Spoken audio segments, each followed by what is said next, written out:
só para ficar registrado, né, nós estamos iniciando o primeiro bloco de seminários da Liga, e o nosso primeiro assunto vai ser o tratamento farmacológico do diabetes, certo?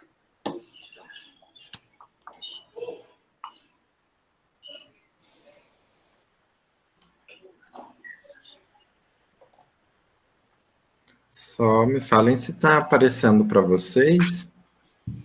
Ok. Quero sim.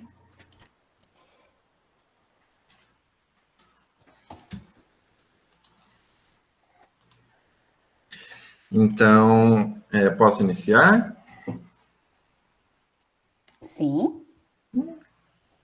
Então, eu e meu grupo vamos falar, então, um pouquinho sobre o diabetes. E os tópicos compreendem, então, o diabetes tipo 1 e 2, antidiabéticos de uso oral e a insulina, e fármacos que revertem a hipoglicemia e também outros hormônios. Então, eu vou iniciar falando um pouquinho sobre o diabetes. Então, antes de focar em si no diabetes, é necessário saber um pouquinho como que ocorre a produção da insulina, que é o principal hormônio que é envolvido na doença. Então, quando você faz a ingestão dos alimentos, o estômago transforma esses alimentos em glicose. Então, essa glicose, ela entra na circulação sanguínea e, através dela, ela é carregada até o pâncreas. Então, aqui ao lado eu coloquei uma imagem do pâncreas, bem abaixo do estômago, e ele é um órgão que tem dupla função. Então, ele tem tanto função exócrina quanto endócrina. Aí, a exócrina é a porção que tem 99% da massa do pâncreas. Então, ela vai secretar o bicarbonato e também enzimas digestivas lá no estômago. Aí, dentro dessa porção, nós temos espalhados pequenas ilhas que de tecido endócrino, que nós chamamos de ilhotas de Langerhans. E elas que vão secretar hormônios diretamente no sangue. Então, na hora que ela secreta esses hormônios no sangue, no caso, um desses hormônios, a insulina, ela percorre e é transportada até as células do corpo também para armazenamento. Então, nós temos aqui que as principais, as células beta, como pode ser visto na imagem abaixo. As células beta, elas são produtoras de insulina, em torno de 75%. As células alfa produzem glucagon, que é um hormônio contrarregulador, que eu vou falar um pouquinho depois, que é em torno de 20%. E as células D, que produzem somatostatina. Então, o que é essa insulina? Então, a insulina é um hormônio que é responsável por essa redução da glicemia. Então, vai promover a entrada da glicose nas células, então vai captar e fazer o armazenamento dessa glicose e também de outras moléculas que contêm energia. Então, eu coloquei aqui ao lado essa imagem só para demonstrar que no estado basal, né, do organismo, ali no estado de que o organismo está, vamos dizer, parado, então na membrana celular, nós temos então o transportador GLUT2, que vai promover essa entrada da glicose dentro da célula. Então, aí ela é metabolizada e gera ATP intracelular. Então, vai gerar esse ATP que vai chegar lá no canal de cálcio ATPase. Então, chegou nesse canal, vai inibir ele. Então, vai diminuir a condutância, né, a produção aqui do potássio, e a membrana vai ser despolarizada. Então, o que acontece com a despolarização dessa membrana? O cálcio que está lá fora vai entrar, então vai produzir, vai promover a entrada desse cálcio. Com a entrada do cálcio, ele vai funcionar como um direcionador, como um parâmetro, para que haja a fusão dessas vesículas secretoras de insulina com a membrana plasmática. E aí, com essa fusão, há a secreção de insulina. Então, essa insulina, ela é essencial no consumo de carboidratos, na síntese de proteínas e também no armazenamento de lipídios. E além da insulina, nós temos também outros hormônios contrarreguladores, que vão antagonizar, que vão controlar a ação da insulina e promover a liberação de alguns nutrientes. Como eu disse anteriormente, nós temos ali, por exemplo, a somatostatina e o glucagon. Então, o que é o diabetes mellitus? Então, eu coloquei aqui um breve histórico. Então, já ali no ano de 200 depois de Cristo, nós temos que o médico grego Areteu observou que alguns pacientes apresentavam grande quantidade de uma sede, né, insaciável, e também uma micção excessiva, urinavam demais. E aí ele deu o nome dessa doença de diabetes. Então, diabetes tem como significado em grego sifão ou que passa através de. E aí, posteriormente, os médicos acabaram acrescentando mellitus, que provém do latim melado ou doce, uma vez que verificaram na doença que alguns pacientes produziam uma urina contendo grande quantidade de açúcar. Então, qual é o conceito e a fisiopatologia? Então, o diabetes mellitus é uma doença em que o organismo não produz insulina ou não consegue utilizá-la adequadamente. Então, isso caracteriza-se pelos altos níveis de glicose no sangue. Isso segundo a Sociedade Brasileira de Diabetes. Então, a síndrome do diabetes mellitus, ela resulta de um grupo heterogêneo, igual, diferente, de distúrbios metabólicos caracterizados por hiperglicemia, ou seja, tanto o diabetes mellitus tipo 1 quanto 2, que são os mais estudados, eles estão associados a níveis elevados de glicemia no sangue. Porém, as duas resultam de vias fisiopatológicas, de doenças distintas. E aí eu coloquei embaixo uma classificação. Então, nós temos diabetes tipo 1, 2, outros tipos específicos e também o gestacional. Então, eu vou falar um pouquinho mais sobre tipo 1 e tipo 2. Então, eu coloquei um quadro e também um gráfico para que seja melhor a visualização. Então, nós temos aqui que o diabetes mellitus tipo 1, ele vai resultar, então, da destruição autoimune. Então, o próprio corpo acaba ocasionando essa destruição das células beta no pâncreas. Isso com ausência absoluta da insulina. Então, vocês vão ver aqui níveis de insulina e ação da insulina ausente ou insignificante. Então, vocês podem ver aqui, comparar os dois gráficos. No primeiro gráfico, nós vemos aqui quantidade de glicose plasmática por tempo. Então, numa pessoa sem diabetes, nós vemos que elas se equiparam. Então, conforme vai aumentando a glicose, vai aumentando a insulina. Então, elas andam quase conjuntamente. Em uma pessoa, um indivíduo com diabetes mellitus tipo 1, a insulina aqui ela é ausente, totalmente ausente. Vocês podem ver aqui no gráfico.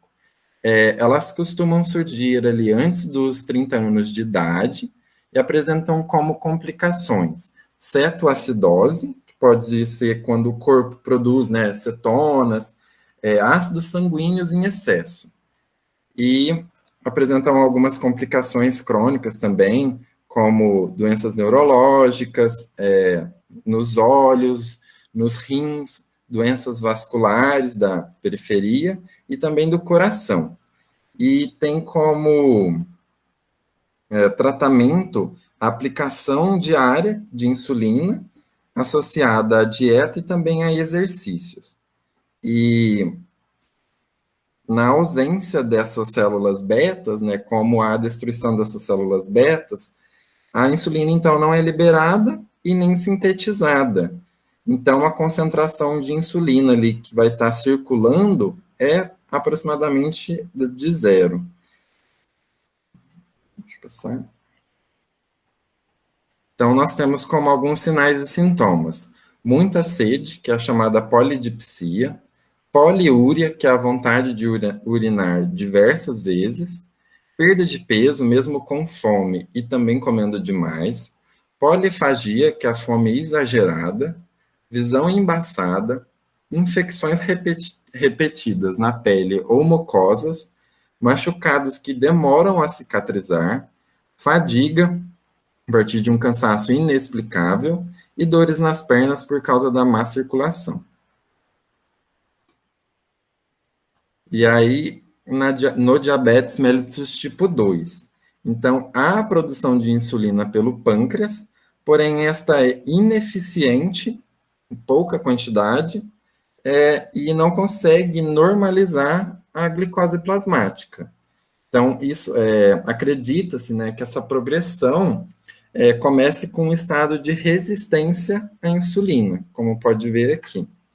Então, os tecidos que anteriormente eram normalmente responsíveis à insulina, eles tornam-se, acabam necessitando de uma maior quantidade, e aí acabam não respondendo de modo compensatório a isso.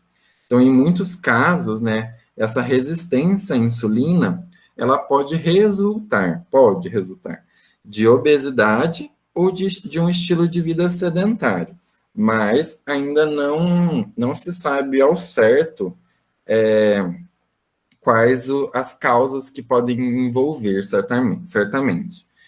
Então, nós temos aqui que o início costuma ser acima dos 40 anos de idade, e comparando-se aqui os dois gráficos, nós retornamos aqui em um indivíduo normal, sem o diabetes. Nós temos que elas vão se equiparando, né, uma pertinho da outra, e quando há o diabetes mellitus tipo 2, essa secreção de insulina é retardada, ou seja, conforme o tempo, ela vai tendo uma maior necessidade, vai tendo uma maior disponibilidade. E aí as complicações são iguais ao do tipo 1, como complicações agudas. Nós temos a hiperglicemia, que pode resultar em convulsões até em coma, como intervenções farmacológicas. Nós temos o tratamento com diversas classes de fármacos, incluindo a insulina, em alguns casos, que tem que se fazer associação, e também associação de dieta e de exercícios físicos. E os sinais e sintomas? Então, em alguns casos, no diabetes mellitus tipo 2, não há sintomas. Sintomas muitas vezes são vagos, como infecções frequentes, essa visão embaçada, alteração visual, dificuldade na cicatrização de feridas, formigamento nos pés e também furunculose. Então, qual o objetivo do tratamento? É obter uma glicemia normal, tanto em jejum quanto no período pós-prandial, ou seja, após as refeições, e controlar, assim, as alterações metabólicas que são associadas ao diabetes. Isso é também normalizar esses padrões metabólicos, como a glicemia, para reduzir o risco de complicações a longo prazo. Então, eu coloquei esse quadro como forma de se observar os valores de glicose plasmática para o diagnóstico do diabetes mellitus e também os estágios clínicos. Então, nós temos aqui que a glicemia normal, em jejum, ela é abaixo de 100. E aí, a glicemia pós-prandial, após a refeição, ela tem que estar abaixo de 140. No pré-diabetes, essa glicemia em jejum, ela é entre 100 e 126. E ela pós-prandial, ela é maior ou igual a 140 e menor que 200.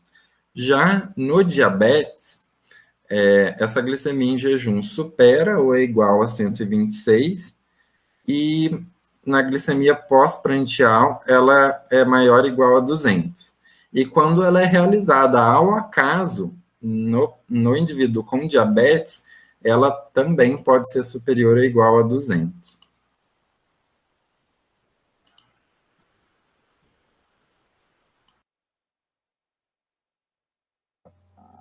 Boa tarde, pessoal. Espero que todos estejam bem. Agora eu vou falar um pouquinho sobre os antidiabéticos de uso oral, da classe das biguanidas. Pode passar o slide, por favor.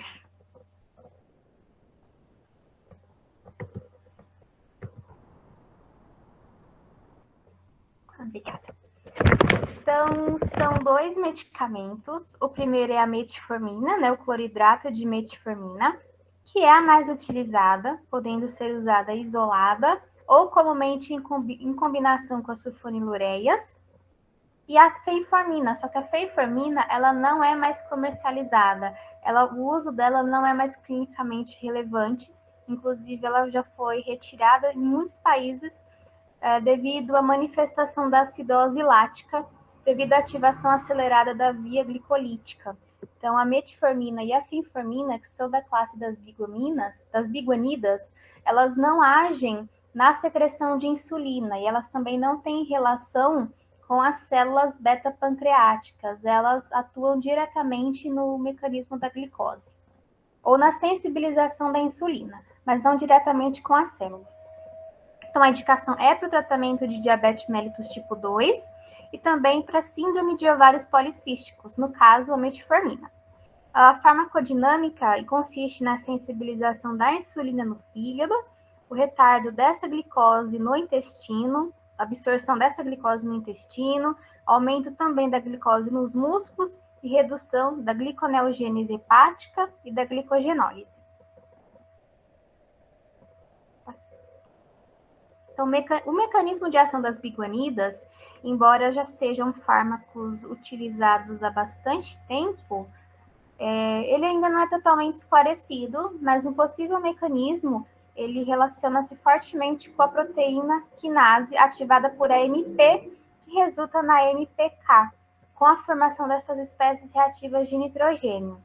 Fazendo uma comparação farmacocinética rápida entre a metformina e a fenformina, embora a fenformina não seja utilizada, por causa do risco de acidose lática, é bem interessante, porque a absorção de ambas é intestinal, então elas têm um mecanismo muito semelhante. A distribuição da metformina pelos eritrócitos, então ela não utiliza proteínas plasmáticas. Ela tem um volume de distribuição de 654, com variação de mais ou menos 358 litros. A fenformina não achei dados de distribuição justamente por ele ser um medicamento que foi retirado na década de 1970. Então, eu não achei dados na literatura com uso em humanos, somente em ratos.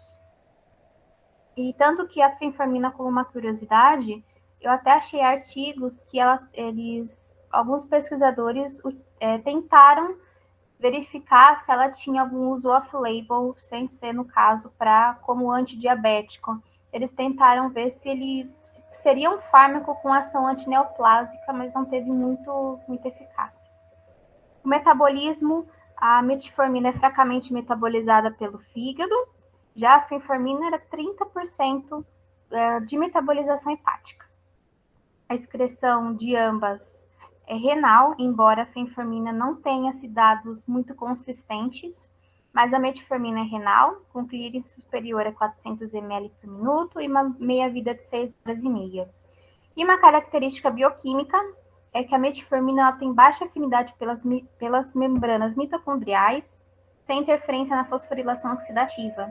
Então, ela não causa essa acidose lática. Já a fenformina, ela tem ativação dessa via glicolítica, que gerou mortes, inclusive, por isso que ela foi retirada do mercado há mais de 50 anos. Deixa eu passar o slide, por favor. E as reações adversas ao medicamento, né, no caso, a metformina. Reações adversas comuns, a diarreia, náuseas, uma modesta perda de peso, né, ou irritações no trato gastrointestinal. Raro é uma diminuição de absorção da vitamina B12 e muito raro, porém grave, é justamente a acidose lática.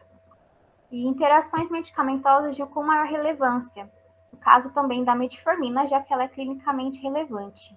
É com o nifedipino, em que tem um aumento da concentração máxima da metformina, com a furosemida, diurético, aumento da concentração máxima da metformina com a redução da concentração máxima da furosemida, e também com a varfarina, anticoagulante, em que gera o aumento da taxa de eliminação da varfarina. Então, essas foram as biguanidas. Acho que agora é o Gustavo. Vou falar um pouquinho dos inibidores de alfa-glicosidade. Eles também são conhecidos pelo nome de arcabose e possuem uma posologia de 50 mg a 300 mg. Essa classe de medicamentos, ela bloqueia as enzimas que digerem os amidos que são quebrados nos alimentos. E com isso, a partir disso, este medicamento ajuda a diminuir a velocidade de absorção da glicose, que vem dos alimentos digeridos pelo organismo da gente, né? Principalmente logo após as refeições. E também, a indicação principal para esse tratamento da hipoglicemia pós-prandial, que a gente utiliza esses medicamentos, porque ela retarda a absorção de carboidratos e também ajuda a possuir um baixo potencial de redução da hemoglobina glicada, de 0,5 a 8%, de 0,5 a 0,8%. Pode passar.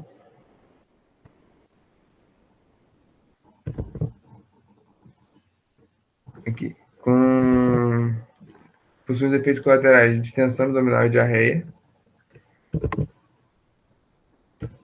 Gases também.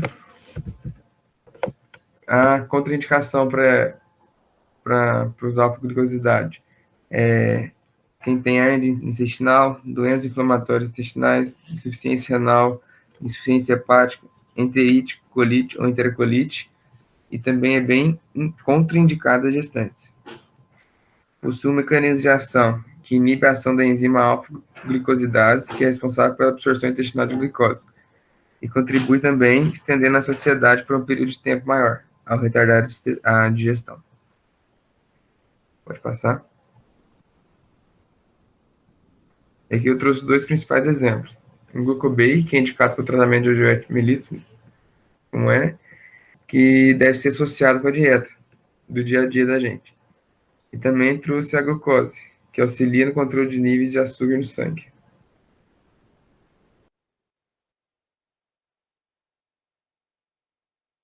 Agora eu vou falar um pouquinho sobre os inibidores da dipeptidase 4, também conhecido como DPP4, que é usado para tratamento de diabetes mellitus do tipo 2.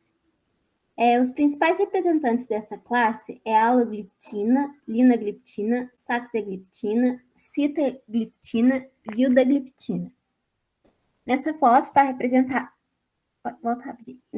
representada a vildagliptina, que possui o nome comercial de Galvus. Pode passar. Só que antes da gente falar especificamente dessa classe de medicamentos, a gente precisa entender um pouquinho mais sobre as incretinas. As incretinas, elas são hormônios produzidos pelo trato gastrointestinal. Quando a gente se alimenta e ocorre a entrada de nutrientes no intestino, vai ser liberada essas incretinas, e as principais delas são a GIP e a GLP-1. A GIP, ela vai ser liberada principalmente pelo duodeno e jejuno, e a GLP-1 vai ser liberada pelo ilho e colo. Essas incretinas ajudam a inibir a liberação de glucagon e aumentar a liberação de insulina, além também de desacelerar e melhorar a sensibilidade à insulina. Só que tem um problema, que essas incretinas, elas são degradadas muito rapidamente pela enzima DPP4, e com isso vai dificultar que ela exerça suas funções. Pode passar. E aí, com isso, foi proposto medicamentos que inibem essa enzima DPP-4, fazendo com que a ação desses hormônios, né, as incretinas, sejam prolongadas e, com isso, há um aumento de liberação de insulina em resposta às refeições e também a redução da secreção imprópria de glucagon. Esses fármacos, eles podem ser usados tanto individualmente, quanto associados a sulfonylureias, metformina ou também a insulina. E uma de suas vantagens é que eles não causam saciedade e nem plenitude, e também não vai interferir na massa corporal do paciente. Pode passar. Agora eu vou falar um pouquinho sobre a farmacocinética geral desses medicamentos. Eles possuem uma boa absorção quando eles são administrados por via oral e os alimentos não vão interferir nessa absorção. Eles irão atingir o pico plasmático em 1 ou 2 horas e normalmente o tempo de meia-vida vai variar de 8 a 14 horas. Eles são absorvidos no intestino delgado e a maioria deles são eliminados de forma inalterada pela urina. Porém, essa farmacocinética ela pode variar de medicamento para medicamento, já que aqui eu trouxe só uma visão geral sobre essa classe. Pode passar. Aqui eu trouxe um exemplo de posologia, que é a sitagliptina, que possui o nome comercial de Janumet ou Januvia, que possui uma dose diária única de 100 miligramas, e também a saxagliptina, que possui o nome comercial de Onglyza, que possui também uma dose diária única em torno de 5 miligramas. Em relação aos efeitos adversos, eles são bem tolerados pelos pacientes, porém alguns podem apresentar dor de cabeça, faringite e náuseas. Pode passar. Então, foi isso a nossa apresentação e obrigada pela atenção de todos.